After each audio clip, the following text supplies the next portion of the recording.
Hey guys, Dave from Nerdarchy for Nerds by Nerds. Today I'm hanging out with Ryan from 2C Gaming, and we're going to be talking about some D&D, maybe some Pathfinder, gaming in general, all that good stuff. We first encountered you guys at PAX Unplugged, so you guys are basically here in our hometown. So, how are you doing this morning? Pretty good. I got my coffee and I'm all ready to go. So let's talk RPGs because Yeah. You guys, I congratulated off air, but I'll do it on air as well. You guys just ran a successful Kickstarter. You guys just launched an epic level handbook, essentially. yeah, we kickstarted our Epic Legacy core rulebook, our epic level expansion for 5th edition, which was a idea we've had for a long time and always loved the concept of, and we finally got it successfully funded thanks to our wonderful backers. Hi guys, if you're in the audience, it's nice to see you again. So in the description, you can find a bunch of links, social media, website, also the backer kit, and also the already done Kickstarter, so you can see what the Epic Legacy is about. And then the backer kit is open, and there's actually some really good news with that if you happen to be overseas. Yeah, so if you are in the EU or Australia, we get our printing done through Ingram Spark. So some of you may be used to paying like a $20 shipping fee on books, and that sucks, and we're sorry about that. But if you are in the EU or Australia, we will have our book printed there and shipped to you for around $7. So if you want to save $13 on shipping, check out our book. If it's something that interests you, you can get it. You can also get our Tyrants and Hellions book, which is something we kickstarted a little while ago, which is our book of villains for the same thing, which is available in that backer kit, and all of our stuff at a discount as well. So, and who doesn't like discounts? yeah, discounts and cheap shipping for international to most areas. So check that out. So how long will that be open? And then we'll get it. Then we'll get into a little bit of the meat and potatoes. Yeah. So the Epic Legacy backer kit will be open until June, which is the expected delivery date. Though I'm trying to get it done early because I like finishing stuff ahead of time as best I can. But basically, once the book's done, then the cheap shipping will no longer be available because all the remaining printed stuff will be done here in the U.S. and then you'd have to get a hard copy shipped out to you from our in-house location, which will be a lot more expensive. So what prompted you guys to go with epic levels? Did you find there was a need in your games? Were people, did you talking to different gamers? Was there an outcry for it? Because I just know from my personal games, we just rarely ever get that high. There's a couple reasons. Sort of the first reason was because we'd played using epic levels in other editions, and it was always a really cool idea that we loved, but it never worked. Some of you might have tried it in 2nd edition with some of the epic level stuff they had there, and then 3 had their epic level handbook, which was crazy. That book was insane, but it was cool, but it didn't work. And then 4th edition had an epic level tier, which was just 21 to 30 as just a normal part of the game. So we always loved that, but it was one of those things that never quite worked. So we saw it as a challenge, sort of like, hey, we could do this. It also didn't seem like it was anything anyone else was working on, really. There was one other person on DM's Guild who was putting something together, but Wizards we didn't think was going to do it, and it didn't look like other major third-party publishers were going to do it, and we wanted to do something unique. So stuff other people weren't working on. And then the last thing was 5th edition's rule set is very clean and easy to work with for developing. Wizards did a great job, and we thought this could actually work. We could make it functional and reasonably balanced and really interesting. There's a lot of room for new mechanics, a lot of room for new ideas, and we wanted to give it a shot. So that was sort of like our 3 main reasons as to why we wanted to make our attempt. And we made a playable version for a year and a half before we did this Kickstarter, just to make sure that we knew what we were doing, and played it. And some of you in the audience who've played it with us can testify how much you enjoyed it. I feel like with 5th edition's very blocky style of mechanics, By that I mean there's everything happens in chunks instead of being Mhm. like small microtransactions like previous editions of the game. I feel like that lends itself to adding new rule sets. It really does. A lot of the epic stuff wasn't about scaling the numbers because we felt like that was sort of the easy way to do it, and it was also mostly how it was done in older editions. So all the mistakes of epic had been sort of made for us in older books. So we just had to look at those and say, let's not do that. Not that those books aren't great. To those people who contributed to those books, I love you. You were my inspiration. But the mistakes were made for us. So we were able to say, we're not going to do those things. We're not just going to make it about number scaling. So for example, all the class progressions we had, they each get a unique mechanic that's like epically themed in the way it integrates and works with the character. And the mechanic interacts with their non-epic features to keep them relevant and also provides a host of new powerful abilities for them to use. So it's not just like I attack as a fighter for 8 attacks per turn, and I'm an epic fighter now. No, instead the fighter gets like a cool thing, like they can, their epic features combat stances. So they enter a unique stance, and during that they can make a single epic attack in place of making 4 attacks, which is like a cool feature for them to do. And each class gets something of that effect. And the idea here was to add a lot of interesting choices and ways to develop and make a really powerful character. So we wanted to go like up and out, sort of, in terms of how the game was played. What consideration did you guys give epic level boons from the DMG when you guys were doing this? Or were you like, you know what, they kind of threw that in as an afterthought, we're going to do this for real and not even worry about that? Yeah, we basically say you can use that if you want to, but we don't recommend it. We recommend using this instead. Obviously, when it comes to epic games, there's a lot of DM discretion that goes on. And a big part of this book is actually going to be discussing sort of like elements that are present in the game and base 5th edition and sort of transitioning it to epic. Because, for example, Wish in the player's handbook is exclusively stated to be the most powerful spell in the game. And at epic levels, that's just not the case. We have epic spells that are just way better.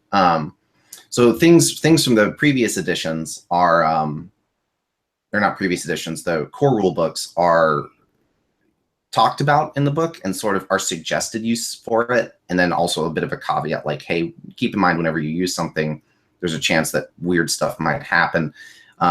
We have a general recommendation for how to deal with, the creative players coming up with weird game-breaking stuff. We try to avoid that as much as we can with our design, but players are smart and there's way more of them than there are us. So inevitably they'll come up with something. Even Wizards has run into this with the like simulacrum wish cheese that people were doing in Adventurers League to break games.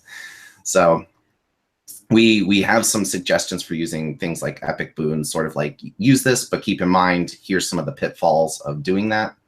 If you use it, this might happen. Keep that in mind. So we share our design philosophy a lot so people can integrate their own features, knowing sort of what we were going for and decide whether or not that's the direction they want to take their game or not, depending on the feature. That's a crazy claim that, these are spells that are much more powerful than Wish. So I'm going to have to check that out and see if that holds up. Yeah, well, we used the base books were a huge reference. So for example, if we made a heal spell that was an epic level spell, it had to be better than mass heal in some way, a more attractive choice. If we made a damage spell, it had to be better than meteor swarm in some way to make it a more attractive choice, because it wouldn't make any sense if it wasn't. It was like, oh, this isn't very epic because meteor swarm is way better. But also, like, we introduced a rule where it's like for spellcasters, because everyone knows what used to happen when those guys got to crazy high level. We say the rule of epic magic is non-epic spells cannot replicate the effects of epic spells. So you can't wish to cast an epic spell. The idea is that it's like a different category of thing. So wish gets like a nerf considerably for our stuff and has a suggested usage. But again, it's only a suggestion. If you still want wish to be amazing and as game breaking as it normally is, you absolutely can do that. We just have our sort of recommendation and then play your game how you see fit. So how did you guys address bounded accuracy in epic levels? When you say bounded accuracy, what are you referring to specifically? So 5e has bounded accuracy, which is basically the pluses the pluses stay relatively small throughout, as well as armor class. For instance, a 20th level fighter can still get stabbed by an orc. It is just much harder, obviously, but because of bounded accuracy, Oh, gotcha. it's not like previous editions where it would like a natural 20 and that's it. Yeah, so the numbers do increase because they have to on some level. But we tried to keep it as conservative as possible because we wanted it to be played at the table reasonably. We wanted people to feel like the numbers still mattered, and we didn't get the situation where you had like plus 50 to a skill check just casually, like not even without trying. DC 80, you can swim up a waterfall. Oh yeah. It's like my favorite one from the Epic Level Handbook in 5. It was like, what was it, DC 120? You could escape artists through a wall of force. Yeah, or through a space 1 inch wide somehow.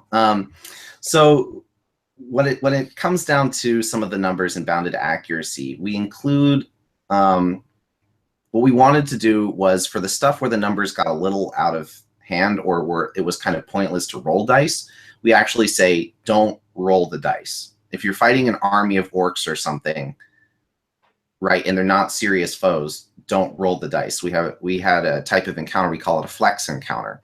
And a flex encounter is basically like where an epic character gets to flex all over, a bunch of stuff that is just not challenging for them. And it's really cool for an epic character to face an army of orcs or an epic party to face a huge army of orcs, right? And then we have some recommendations for the DM to just be like, run it how you think this would be awesome, right? Like let the players use their abilities and just, because we all know how this is going to go down, right? There's no debate. So let the players be awesome, unstoppable, epic badasses. Because those encounters are important. That's the whole point of getting up here. If everything is a realistic combat challenge where your life is threatened, you're either living in a crazy world, right, where this is something players of 20 plus level can encounter all the time, or your game's going to get a little boring because the players are wanting to occasionally be like, I've got all these amazing powers and I just want to massacre dudes, or like resurrect, a bunch, like a whole village of people who were slaughtered by this necromancer. I want to do that. We say, let's not roll the dice in those situations, right? Like say which abilities you're using and totally theater of the mind it to just make it awesome, right? Go belabor into the descriptions, talk about how cool this is, and save the dice rolling for the combat encounters where the dice are going to matter, right? Where you're going to need to make that really tough skill check to disable a trap that would like unleash 4 spheres of annihilation to bounce around a room, right? And have the characters try and dodge it or something like that. Save those rolls for when that matters, right? But to unlock like a door to a castle, the rogue just like pokes it with his finger. It's just, right, door open, not even a problem. So that was some of the ways we're addressing it.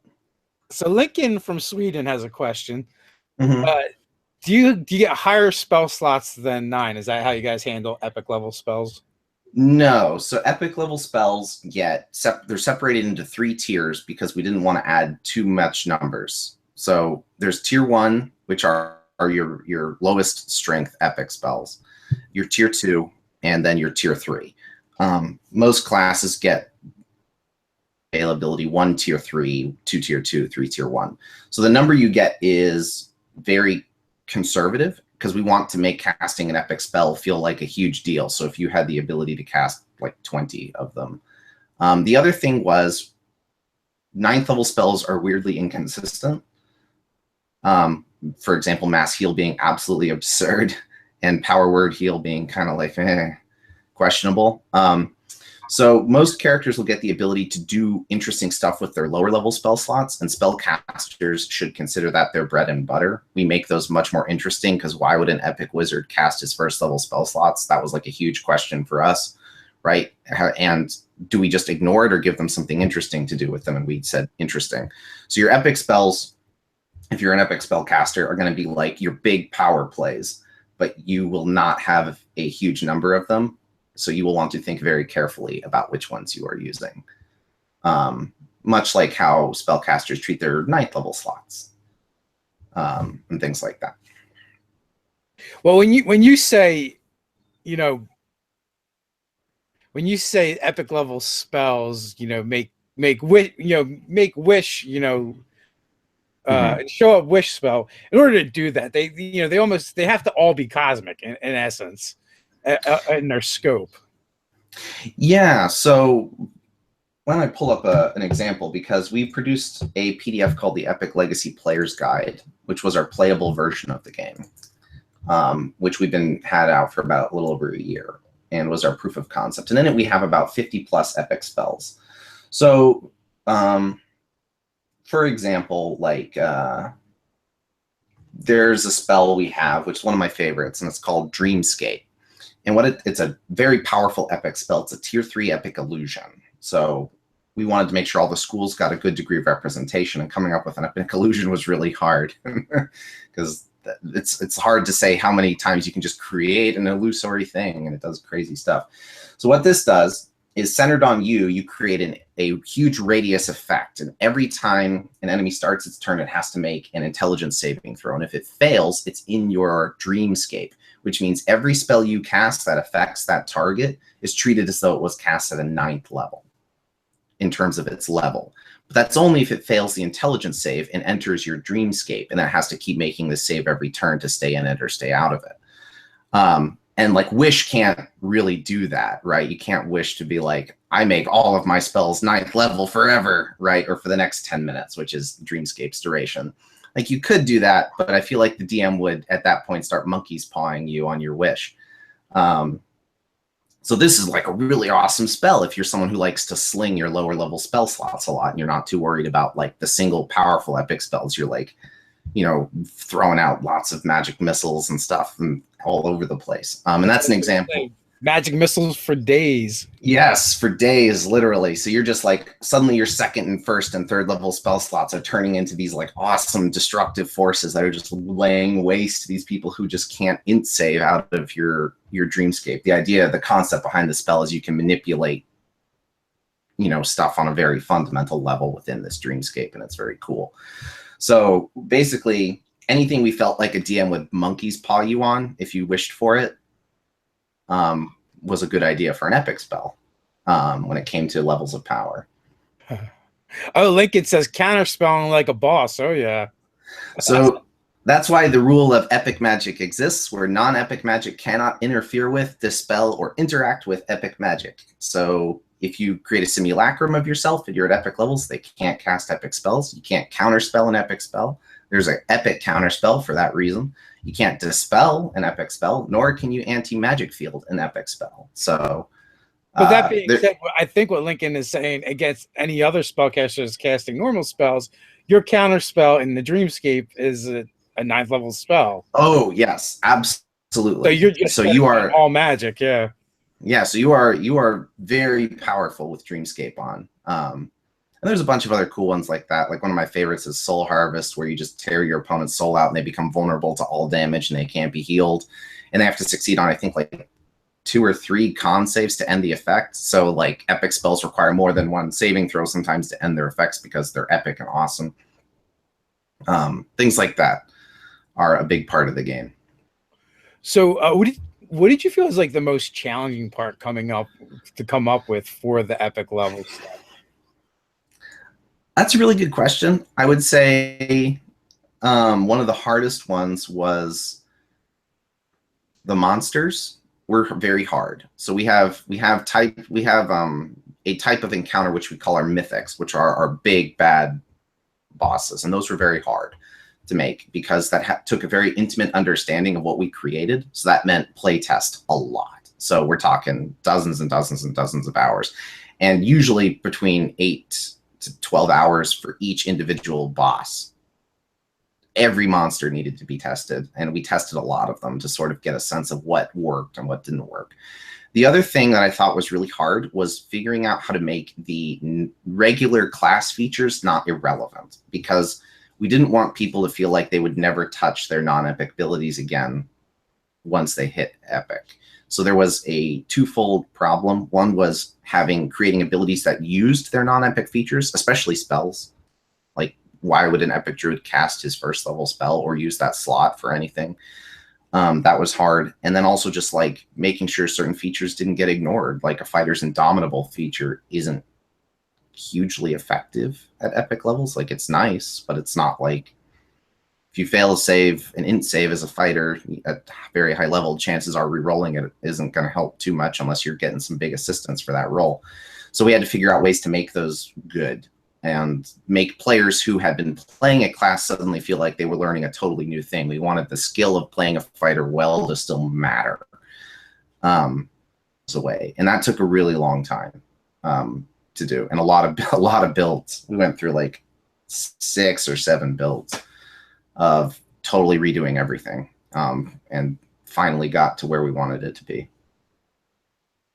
Do you do any of that, like where, you know, gaining epic levels kind of builds on some of those lower level abilities, like Indomitable, where you're like, you know what, reroll, this is not going to be a fantastic ability because you're just going to re-roll and probably fail again, where you go, maybe this is an opportunity to say, well, you know, at epic levels, you still have this ability, and now it does X or improves in this way. Yeah, I mean, we do have some classes that definitely were harder than others. I think one of the trickiest ones was Ranger. One, because Ranger was weak in general, and then 2, because its features were weird. But yeah, we were able to do a lot of cool stuff. Like, so for example, for Indomitable, what we basically made it is, if you liked using Indomitable, you could help build your epic character to use that feature. So there's a combat stance that lets them do Indomitable like every round if they want to. So they can just constantly be re-rolling on those saving throws, instead of, you know, at the normal restrictions, which is after a rest. But that's if you want to use Indomitable. You don't have to if you don't want to. And that was a big part of it, was giving players choices. So instead of trying to make everything fit together like one big clunky puzzle piece, we basically gave every class the ability to seek out what features they liked to use at their lower levels and flesh those out and develop them. So if there's an ability you want to ignore, chances are you can. But if you're like, I want to make sure everything I'm using is like fits all together really nicely, you can absolutely do that if you build your character a certain way. So all the epic characters get a lot of choices about what they want to develop as part of their ability sets. So Aaron has a question. Would you consider making items that level? Oh, okay. So I guess what he wants to know is like a companion book for items that level for epic levels. Each item would be assigned an unlocking path of some bonus magical abilities and flavor text, etc. I think that's really interesting. What we do have in terms of items, we have what are called relics, which are above artifact quality items that are designed to work at epic. One of the things that's really important to know about our epic system is we wanted to make it feel like you were transitioning from one level of play to the next. Going from 20th to 21st level wasn't the same thing as going from 19 to 20. It was a huge deal. Gaining an epic level needed to feel incredibly powerful and important. Consequently, we would want an item that we would create to also be very powerful and important. Right? It can't just progress. It has to achieve a huge benchmark. Like, to even gain a level in our epic prestige class, we recommend to the DM that you make the players do something incredibly difficult, like story-wise or in combat, like defeat your enemy at 20th level would be a really good example. Another one we provide is, for example, we recommend barbarians undergo this rage trial where they have to rage for a year and a day nonstop out in the wilderness. And like, once they've accomplished that, they will have like mastered their rage and be able to advance at epic levels. And the idea there is we want it to make it feel like every time you gain an epic level or go into epic levels, it's like a huge story-driven, campaign-driven thing. It's not just like, I've hit the experience threshold by beheading goblins. Poof, right? Now I'm epic. It's almost exclusively recommended you benchmark it. So for an item, it would be cool to make a relic do that, one of our epic items, sort of that is like really normal. And then when you transition to epic levels, the like relic joins you on your journey. And maybe we will do that, but we don't have like an integrated system for doing that. That's a cool idea though. And if We would like to do an Artificer Mystic expansion to Epic Legacy down the line. And if we did that, it would be cool to include a lot of like Artificer themed things. One of which might be that, but that's like way down the line. So Justin had a question, but I think we kind of answered that. You know, clearly there is stuff in this book for GMs and players alike.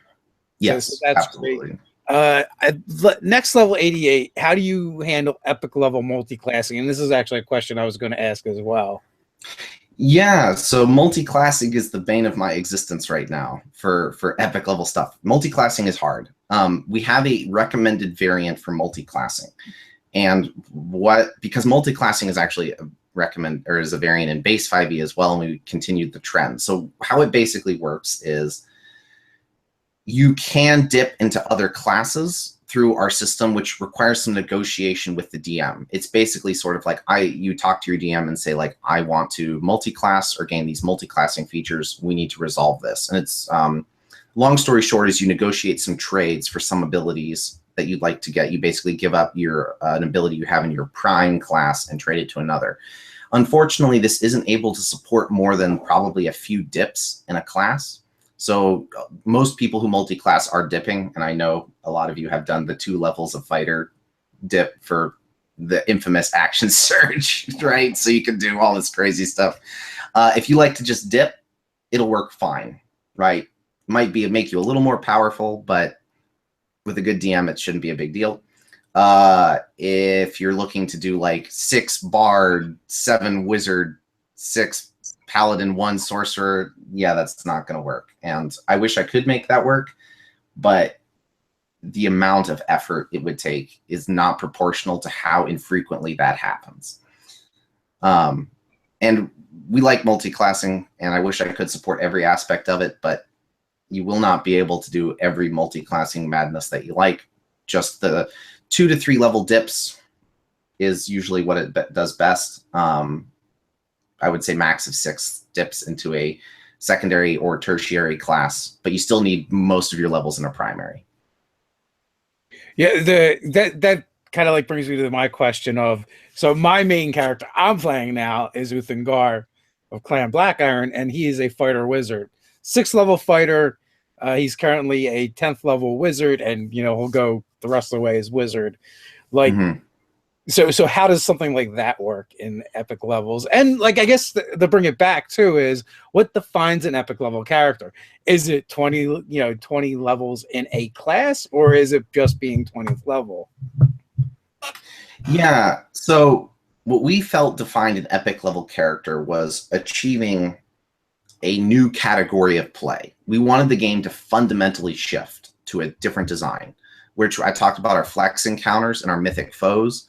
Those are very different than the standard encounters that you do in 5e. There is also sort of a standard encounter model that we have. So the idea is the DM should rotate between 3 unique types of encounters. Obviously, the way you get loot changes because you can't just keep handing out mundane loot to epic characters. They need something a little bit more special. And when it comes to playing your character, it has to be the same thing. Like gaining an epic level has to be a huge deal. Our default recommendation is you defeat a mythic enemy is our best way to do it, or do something awesome like knock over a castle full of orcs or something like that. When it comes to, so for your character, what I would say is when you'd hit 20th level, you would sit down with your DM and you'd say, okay, I want to advance to epic levels. And you look at the epic level prestige classes and you'd say, I want to continue to develop my wizardy abilities. And your DM would say, okay, to do this at epic levels, we're going to have to figure out what fighter features you want to keep. So I would ask you, what are the fighter features you want the most to hold on to as your character advances at epic? And you might say, I want to keep 2 extra attacks in my action surge. That's when I'm like in my armor proficiency. And then I'll look at the wizard class and I'll say, okay, I'll give you your wizard features up to 20, but I'm going to leave these few out. You won't get your spell mastery, where you can cast that unlimited spell. And I'm not going to let you pick up your subclass feature at 14th level, I think is when wizards get theirs. And then maybe like 1 or 2 other things. Or I'll reduce the number of spells or something like that. And then you negotiate with your DM. You pick which features you want to trade. The goal here is to make sure you have the necessary prerequisites to advance in your epic prestige class for the wizard, or fighter if you want to do fighter and you do it vice versa. And once you figure that out, you'd have a character. Will this potentially lead to a character that's more powerful than what we intended? Yes, absolutely. That definitely could happen. But for us, we also have a lot of things built in the book that are like how to challenge characters of epic power. Because as powerful as you may be at 21st with multi-classing features, you are not nearly as powerful as you would be at 23rd. So to think that there won't be things to challenge you because you use this multi-classing system is just not the case. You will be challenged 100%. So it's a negotiation with your DM, which we like to think helps with the multi-classing cheese. I know some of you out there with your sorcerer, paladin, warlock combos. I've seen that at Adventurers League. I know exactly how that works. And whether your DM wants that at the table and how to play it moving forward. So there's definitely a discussion with the DM is like, how do we want to tell this epic experience? Because the DM will want to be an epic DM. I shouldn't even really be referring to the DM as a regular dungeon master. You're an epic dungeon master in the same way that the players are now epic characters. You, as a DM, you get new and powerful tools. So I'm looking at the chat. One, there's lots of chatter about your sword, including wanting to know if you're actually a ninja or not. And two, they want you to sword fight Ted. Want me to what? Sword fight Ted? Oh. So I'm actually not a ninja. I'm a pirate, true and true, because I have 17 years of semi-professional fencing experience with saber, if any of you know what that means. The ninja sword was for a Halloween costume, and I leave it there because it's cool looking. But yeah, the sword fight would be fun though. I have a lot of experience with sword fights. I sword fight 3 times a week. So yeah, I'm down. Ted has not fought in years. But because he used to do armor, I feel obligated as his brother-in-law and friend to try and get him involved, get him run through by as many people as possible. I will say, though, Ted is notorious for breaking pinkies. So he's the Bane, Pinky Bane. He went to class one night, and like his problem has been not being aggressive enough. So it was like he went to a class and no one showed up but him and one other person. They're like, well, we're just going to work on your aggression all night. That's it. And so like his very next like class he went to, the first person, like he just kind of did what he was doing, breaks their finger. The next person jumps in and then does it again. And he's like, that's it. I'm done. I'm not doing this anymore tonight. Jeez. That's brutal. Oh my gosh. Yeah, but I think it's been a couple years since he's done it. But I still just like to mess with him. So yeah, well, if you ever get a chance to take fencing, it's great. It's a great sport. Highly recommended. 10 out of 10. Can I use a shotgun? Oh no. Ready fence. I win. So this is guys, let's go into roll call. It's well past that time. Let's find out where people are hailing from. My personal experience is I think multi-classing is weaker than the single class character. I agree. Sorry, keep going. My mistake. No, that's all right. But in most of the games that we've seen, it just like the multi-class character has more options, and a lot of times it's fun. But, especially when you're talking about spell casting, you're just not casting the spells that other people are. Yeah, I respect people wanting to multi-class, and I've seen the like hilarious, like I can do this much damage in a single turn kind of stuff. But I feel like that for the most part, people are one-shot wonders with multi-classing. They can do this one thing very, very, very well, and any clever DM can be like, no, I will destroy you. Or just burn you out real fast on your resources and things like that.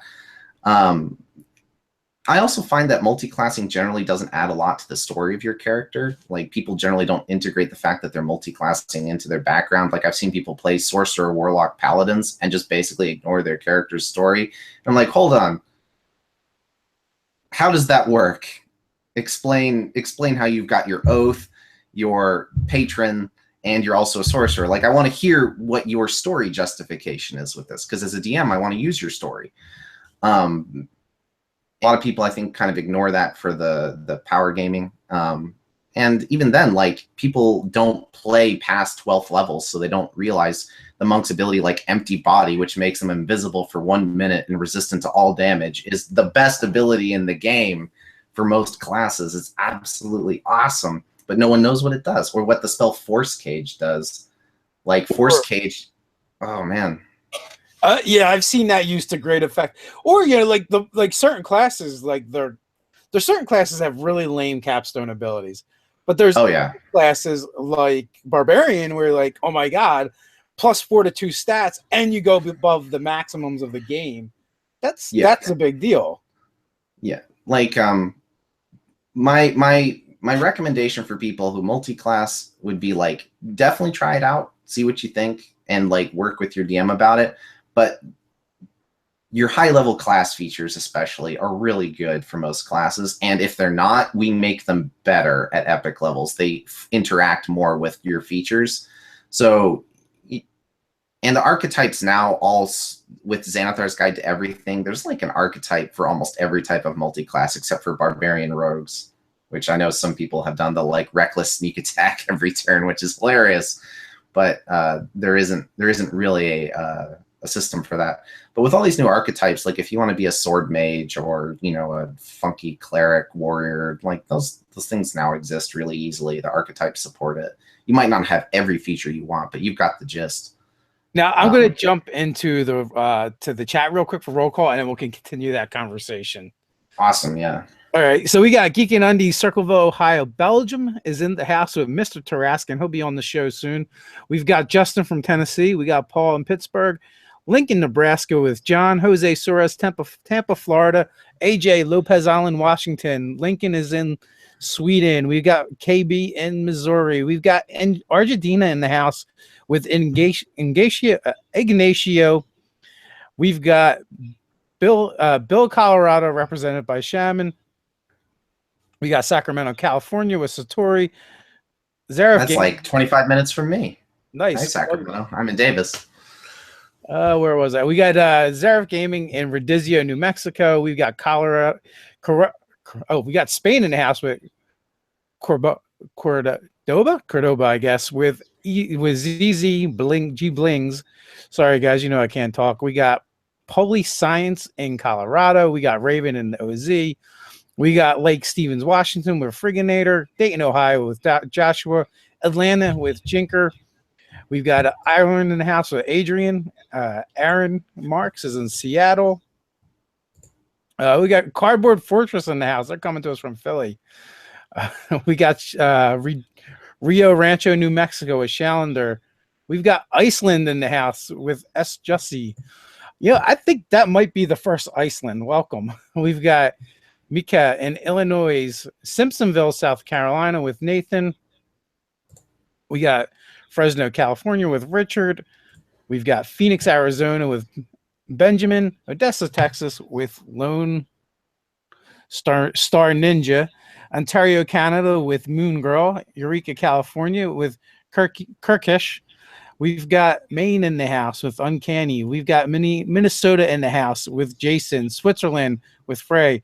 Did I mention something about we could tend to be kind of international? We've got Indiana in the house with the Shark. We got Australia in the house. I just saw it and it jumped on me with Wicked Kangaroo. Where else would a Wicked Kangaroo be from, really? We've got Granite City, Illinois with John. We got Milwaukee in the house with Pipe Smoking Board Gamer. Regilio is in Utah. Missouri, Underwood Sketches. Romania in the house with Avadu. We got Brazil in the house with Lucas. Albuquerque with Corey. North Dakota with Mike. Oh, man, I'm blown away today. With you guys are all over the place. So we were talking about multi-classing, and I just finally got to the point where with my multi-class, I can actually do stuff. Because my character has just been like the DM has given up on attacking him because it's just really hard to hit, but that's like all he's got going on. You know, like, are you a Blade Singer? No. Just actually War Wizard, Eldritch Knight. Ooh, that sounds pretty cool. And it is a lot of fun. Like between being able to use the shield spell and but wearing heavy armor, which I actually like. I was a wizard that fights, so I did it wrong. If I guess depending on who you ask, because I started as a mountain dwarf wizard, which means you don't get heavy armor, and I actually waited and took the feat later so that I could wear heavy armor. Yeah. But part of your story. Well, that's just it. And it kind of goes back to what you're saying with all the multi-classing. You know, how does that play in? Our group kind of looks at the classes as less of like individual professions and more of like, here's a suite of abilities. Now make up a story that goes along with them to define, you know, who you are in the world. Yeah. It's interesting you bring up the idea that the I'm getting a bit of an echo there. That, for example, your character, your DM gave up on attacking them, because this is something at epic levels some characters are very resistant to. Like, they're just very hard to hit. Or a monk, for example, with proficiency in all saves is gonna make most saving throws. So one of the things we focus on is not always attacking your epic characters head on. So each epic character has things that tie them to the world. All epic feats, for example, have an element that we consider a roleplay element, which helps them integrate and be significant in the world, because it'd be really weird if your epic character wasn't significant to your campaign's world. Even if there's more than a few epic characters running around, it still matters. So we encourage DMs to threaten what your characters are bonded to, the things they care about. And we really want to make sure that as you play an epic character, you establish these things. So you're looking for, as a DM, ways to motivate your druid by, like, an epic druid should really care if there's like a giant forest fire that's burning down half of one of the nicest forests in that world. That should be something they want to interact with, right? But that might be really hard for them to do while they're simultaneously chasing this very powerful villain. And in that way, the character can still lose a situation without ever having been really damaged. And that's something actually we want to really facilitate, is this idea that epic characters stand to lose a lot that doesn't really involve them being killed or hurt. Because that way there's a sense of danger, right? Even though your character isn't threatened, the things you care about are threatened. And we want to really make that a big part of the game. So Aaron has a question about epic mounts or NPC companions for epic characters. Epic mounts aren't really a thing, but I think that's really cool. We do support mounted combat. There's an epic feat that basically makes you an epic mounted character. So you can take that, and it makes your mount a lot tougher. And you can definitely get your hands on, as an epic character, some tougher stuff for mounts. When it comes to NPCs, we tried to build a lot of the NPC interactions into the classes, where sort of there were opportunities for the DMs to provide like NPCs that would want to interact and spend time with the players. For example, like a bard through his bardic college probably has access to bards of very many levels who would be willing to do stuff for them. And we sort of encourage that.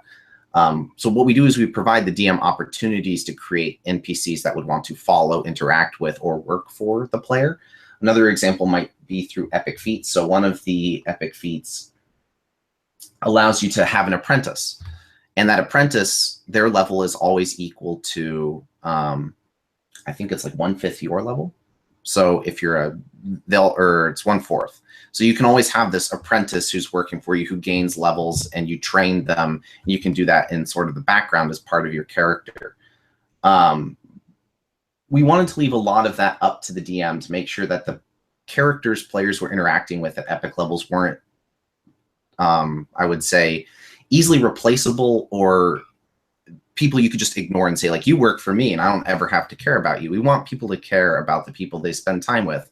Why can't an epic level wizard have an apprentice who he likes and appreciates? We want that to be a thing, or treats very badly and like makes them do the dishes.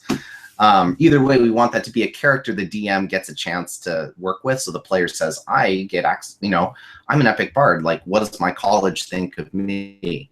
Right? The DM has to think, okay, let's think about that. Right? And maybe like you get these accolades and you can go there and like, you can give a talk and all the bards will like come and listen to you speak. Like, yes, he's so smart. Awesome. So there's a lot of what we would consider opportunities for the DM to choose to flesh that out, because some players may just want to run around slaughtering dudes with their epic powers. Some players might want to create a really roleplay heavy story, but we give the DM the pieces they need in order to make that happen. Hold on, I have to boot somebody real quick. And done. Every once in a while, the cam girls show up. Oh, no. We had 2 show up in the same stream. It's probably the same robot, but you know. So Carbon Fortress, and this is probably Anthony and not Nicole asking. I'm not sure what you're asking, Anthony. Have you ever seen the Epic 5th level system back in 3rd edition? Oh, Epic 5th? Yes, I am very familiar with Epic 5th. I think that that's a very cool idea. And if that's your vision for epic levels, do that. This isn't for everybody. But I think there's a lot of players, based on the games we've been playing and the stuff we've been offering and the support we received, who are kind of ready for something a little more meaty when it comes to their higher level experience. Like right now in the monster manual, there's like 4 non-legendary monsters of CR 15 and higher. The rest is an endless parade of legendary enemies. And there isn't a lot of reference for how to deal with encounters at high level. And we think that's a damn shame, because the game goes up to 20th level, and we've seen and had really great experiences in older editions. If any of you have ever played Age of Worms, a famous 3-5 AP, which went all the way up to about 22, 23rd level, and you end up fighting a god in the middle of an apocalyptic city street. It doesn't get more awesome than that. And that experience you cannot have at Epic 5th. Sorry, you just can't. It was incredible the first time I ran that. We're talking players doing incredible amounts of damage and getting hit like you've never been hit in your life by an enemy of power I had never, ever faced. And there's just something unique about that you can't capture. It's different. You have to try it and to really understand it. But if Age of Worms, play that. There are 5e conversions. Holy crap. What an adventure. And that was made by Paizo back in the day, if any of you are familiar with Pathfinder. So I'm sure many of us are. And that was one of the things that they did really well, was put out adventure paths, and they started that before, you know, Paizo even put out Pathfinder back in the day. So Jason has a question. What do you do with hit points for your epic level monsters? What does that look like? I mean, they got a lot, is the long and short of it. They are very powerful. And there are two types of monsters that are considered serious. We have what are called our standard 5e encounters, which you'll spend some resources, you'll take some damage, but you're not really expecting to die in these encounters. And then we have our Mythics. And our Mythics are our big bad bosses, and they are super powerful. If you want to see an example of a Mythic, you can actually go to our website, and we have two actually for free. One is a Mythic 8, which is a challenge for 20th level characters, and the other is a Mythic 10 for 30th level. I'm going to link that right here. Oh, I can't do that. I can't link it. No, probably won't. If you put it in the chat inside here, it might let me do it. Yeah, let me see if I can help you with that. So where's the chat for that? But these enemies do have an incredible amount of hit points, no doubt. But is it on the website? Because if it's on the website, there is a link to the website. Yeah, there is a website. On the website, if you go to Epic Legacy New Content, there's a download for Ultraxis, which is our Epic Dragon, and Haster, from Lovecraft fame. If you guys are interested in seeing what it's like to fight Haster. We also have 3 adventures on the DM's Guild for free, which are little mini adventures. If you search Epic Legacy on DM's Guild, you'll find them. And you can run your own epic games with them. And they take between 2 to 3 sessions. And if you are skeptical about how one of these adventures plays out, or how you could run a game with this level of power, try one of those. See what you think. We also provide free pre-made characters, so you can use those. You'll have everything you need.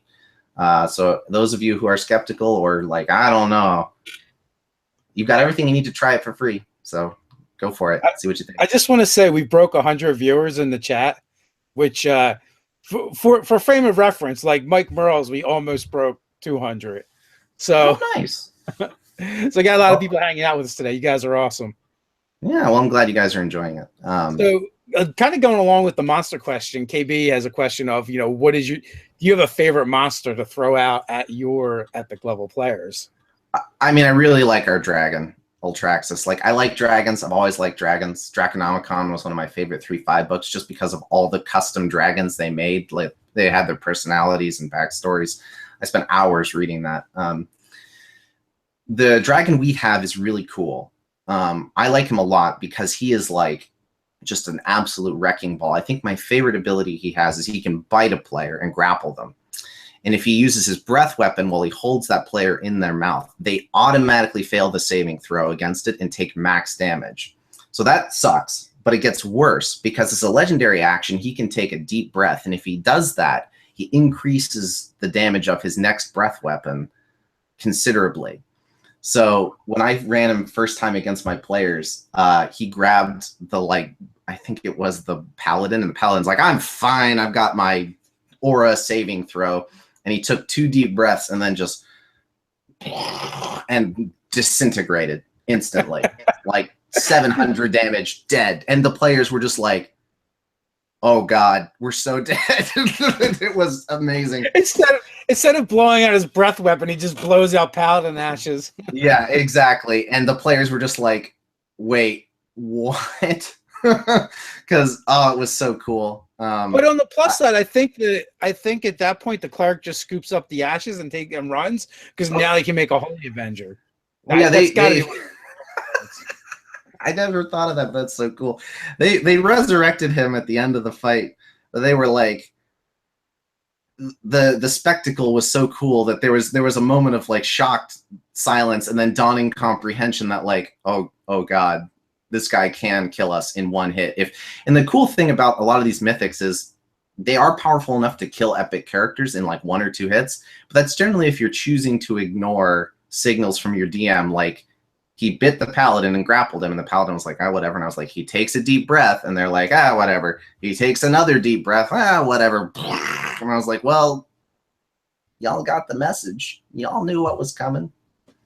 And they're like, oh, yeah, I just thought I was invincible. And it was like, that was your first mistake. And then they died. So the breakdown for epic level characters, is it, does it address subclasses, or does it just go to the core class? It does both. So yes, each subclass is represented. We even hit a stretch goal on the Kickstarter so that every single subclass in Xanathar's Guide to Everything gets represented. Your epic character gets a epic subclass feature at their 26th level. And the reason we only do it on 1 level is because if there are new subclasses introduced or you want to use a homebrew subclass, you only have to create 1 epic level feature in order to make that happen. And that was because we know people like subclasses. We've seen the stuff people create on DM's Guild and all other RPG sites for their homebrew subclasses. So we wanted to make that easy for people to use. Excellent. I want to just reiterate, guys, for everyone watching, that in the description you find all the links, as well to the backer kit, which, as long as the backer kit is open, you can basically pre-order at the discounted rate. If you happen to be overseas or international, you're going to get a huge savings on your shipping. So just keep that in mind. So that stuff is there for you guys to check out at your leisure, as is the original Kickstarter. So if you just wanted to see, what the spiel was from the Kickstarter, check out the video and everything that's over there as well. You have that option. Yeah, definitely check it out. There's a lot of free content too. Like, if you just don't trust anything I'm saying and like, I need to see the numbers, like, we've been playing this stuff for over a year. We made a lot of content free on our website and the little mini adventures. Check it out. Like, even if you don't like it, like, I appreciate you taking the time to look. Like, for a small company like us, it just means a lot. That's enough to interest you to at least open it up and see what you think and give us feedback. Love feedback. You can come into our Discord and message me directly and be like, this sucks. And I'll listen to you, and I want to hear why. So do you have any better stories than the Paladin story? Because that's a pretty good one. Yes, I do. So my favorite story from the epic games we've ran. So the epic Barbarian has a feature, and it's called Pain Fuel. And what it works is every time they take damage, if it's over a certain amount, they generate a special Pain Fuel point. and they keep these for as long as they're raging or until they rest. And they can spend these on what are called fury powers, and they can invest points into their fury powers. Generally, the effect increases when you invest the points. So one of them is when you score a critical hit, you can spend a point of pain fuel to increase the damage of the attack by 20. And barbarians love to crit, so we thought, why not make these even more amazing? So we had a party fighting this giant crystalline boss. It was basically a big crystal. I called it Polaris, the Arctic Fractal. It was a cold-themed crystal boss. And he would fly around, and all of our mythics, as you go on, they escalate. The idea is they all get harder as the fight goes on. So they have a feature built in, basically, at the start of every round, something gets worse. And Polaris's thing was he would shoot out cold rays, sort of like evil or cold scorching rays that did a lot of damage. And this barbarian was just taking 8, 10, 12 of these cold rays like every turn right to the face. And the party was keeping him alive, but he wasn't scoring any critical hits. Just he made a lot of attacks, no crits. And then towards the end of the fight, he scores a critical hit, and he had maybe 60, 70 points of pain fuel, and he just dumps it and did like 1,400 damage in a single hit. And just shattered this boss into a million pieces, and the player literally was like, and got up and walked around for a second on in real life, and you could hear him stomping around, just being like, I just destroyed this thing like nothing's ever been destroyed before. And it was such a pure expression of what I wanted. I want barbarian players to feel like some degree of angry satisfaction when they kill an enemy in an epic fashion, and that was just so epic. And because the player had been so angry at not getting crits the whole time. You get dozens of attacks, no crits, even recklessly, no crits. Finally, bosses at 300 health. It doesn't even matter that he overkilled it. He just obliterated that thing. And it was so awesome. And I was like, as a DM, I'm like, yeah, you strike it and it just shatters into microscopic pieces, you know, like glittery dust rains around, and there's an impact crater with you standing there when the smoke is cleared with your axe in hand, breathing heavily. And it was awesome. And I love the moments like that. And those happen fairly often, which is really satisfying. I really enjoy that. That is awesome. So what level does epic level go up to? Where does it 30. end? 30. 30 is as high as it goes. And our 30th level features for each class are sort of like, you become crazy and good luck. Like, this is going to be awesome. Have fun. And then you can start fighting incredibly powerful enemies. I think at that point you're starting to go toe-to-toe with deities, if those exist in your world, or things that are deity-like in power. The epic cleric, throughout their progression, actually becomes godlike, or not godlike, becomes a god demi-deity, I think is what they get up to. And when you hit 30, the player has a choice to be like, become a god, or continue to adventure as a 30th level character. Your choice, right? And that's sort of like, as a DM, you know, figure out what you want to do, how you want to retire them, if you don't want to retire them, like that's as high as it goes, and figure out how you want to end it. And that's when your cleric looks at you and with that look, is there going to be another book with 10 more levels for me to go through? Oh gosh. Oh man. I don't think I could, just because I think there's enough there and I don't want to overcrowd it, right? It's got the right amount of stuff. If it was any bit more, it would be overcrowded. And if it was too less, it wouldn't be enough. I don't think I could go higher. How do we get to 50th level? I think we have a recommended way for like the story from there, which is sort of like, at this point, your players should be incredible. Like you should give them the chance to be, give them a chance to be gods, or have them throw down against an enemy that will, you know, upon defeating it, like there'll just be nothing left for them to do. Right. We have a bunch of suggestions for how to do that, but the general gist is like, just, you know, this is your climax. This is your moment. This is where it all ends up. And I'd love to see what people come up with at that point. I think that's one of the most exciting things for me, is going to be hearing what other people come up with using this. That's got me like all tingly with anticipation. Like, ooh, what will people make? I'm really excited about that. Yeah, you need a place for that to live. So yeah. we are up at the hour mark, so I want to wrap things up. I want to thank you for coming on, Ryan. Thank everyone for hanging out with us today. It was awesome. We broke the 100 mark, which is way cool. You guys are super awesome. So until next time, guys, stay nerdy. Yeah, thank you very much. It's nice to meet all of you, and have a good day.